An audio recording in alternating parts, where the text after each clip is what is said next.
So, good morning, children. How are you today? Do you know who I am? So, no? Then, let me introduce myself into you.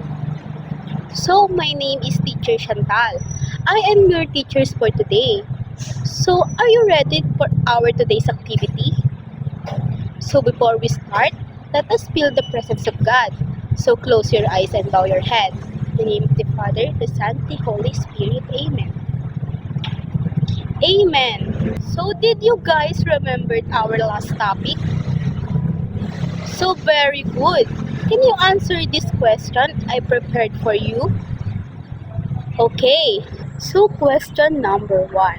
What is the main function of the nervous system? Yes, very good. To control body activities, send signal, and process information. So, question number 2. What are the two main parts of the nervous system? So, correct. The answer is the central nervous system, which is the brain, then spinal cord, and the peripheral nervous system, which is the nerves. So, question number 3. What is the largest organ in the integumentary system? Very good. It is the skin. So, question number 4. List two functions of the integumentary system. Very good. Protection against pathogens, regulation of body temperature, and prevent water loss. So very good, guys. Can you give yourself an ang galing clap? Okay. 1, 2, 3. 1, 2, 3. Ang galing, galing. How the nervous system acts as the body's control center, while the integumentary system is our protective barrier. Now, let's move into the nervous system act as the body's control center, while the integumentary system is our protective barrier. Now, let's move into today's main focus, which is the respiratory system and the urinary system. So before we officially start our lesson, let me teach you a song called the System Song.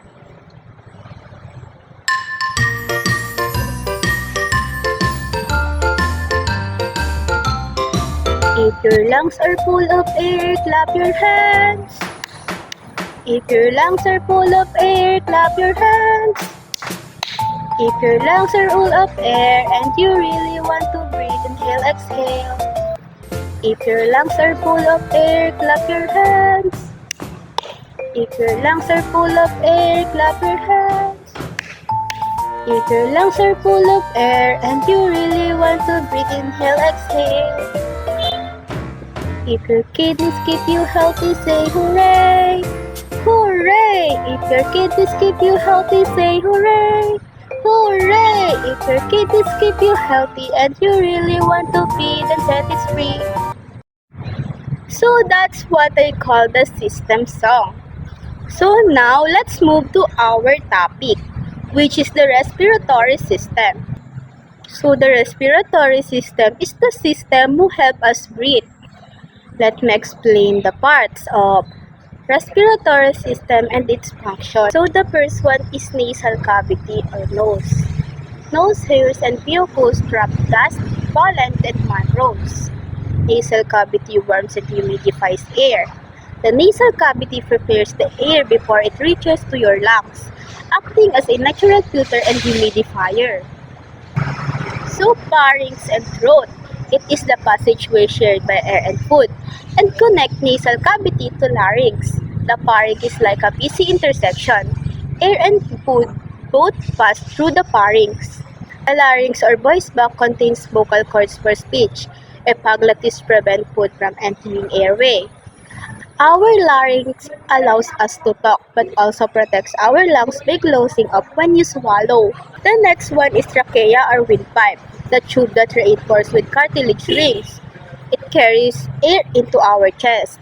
The trachea is the strong but flexible airway that always stays open. So the bronchi. There are two branches leading into our both lungs. The trachea divides into the right and left bronchus, like highways leading into each lungs. Each bronchus keeps splitting into smaller and smaller tubes. These tiny tubes help carry air to the little air sacs, where your body takes in oxygen and gets rid of carbon dioxide. So the bronchioles. The bronchioles are tiny tubes in your lungs that carry air. They branch off from the larger bronchi and lead to the smaller air sacs, called alveoli, where oxygen goes into your lung. So the last one is alveoli. Alveoli is a tiny air sacs that are final destination, where oxygen enters your bloodstream and carbon dioxide exits. The alveoli are tiny air sacs at the end of the bronchioles in your lungs. They look like little balloons or cluster of grapes. Their job is to let oxygen move into your blood and let carbon dioxide leave your blood so you can breathe out. Now let's move into urinary system. The urinary system is the part of your body that make us pee. It's a job to clean the blood by removing extra water, salt, and waste. So here's the part of urinary system, including the kidneys. So the kidneys are two vein-shaped organs in your body that cleans your blood. They remove waste and extra water, which becomes urine. The kidney also help us keep the right balance of water and salt in our body so we can stay healthy. So the next one is ureters. The ureters are two thin tubes that carry urine from the kidneys to the bladder. Each kidney has its own ureter.